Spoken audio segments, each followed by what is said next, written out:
And more gun violence this weekend throughout the United States. 9 people dead and 38 others injured as a result of 5 separate mass shootings.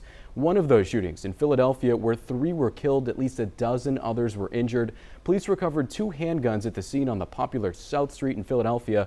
And as of today, no one has been arrested. ABC's Faith Abube has more details.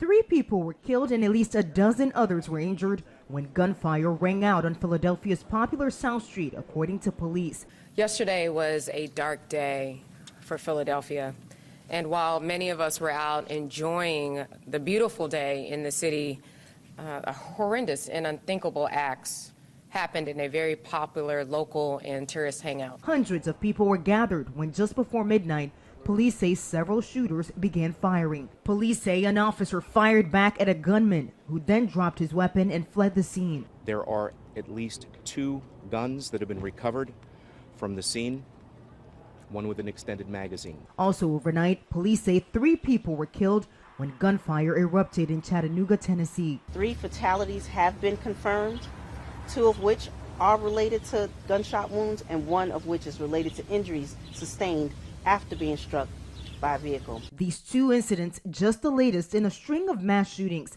10 black people were killed at a supermarket in Buffalo, New York. 19 children and 2 teachers were killed at an elementary school in Uvalde, Texas. And early Saturday in Phoenix, a shooting at a strip mall. 100 people gathered for an apparent party, 9 of them wounded. A 14-year-old girl killed. The research group Gun Violence Archive tallying 239 mass shootings so far this year, many now calling on lawmakers to do something.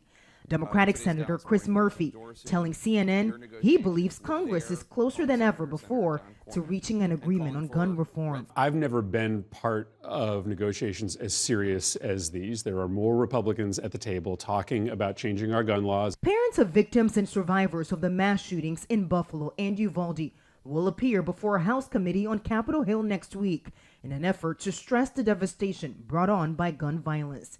Faith Abube, ABC News, Washington.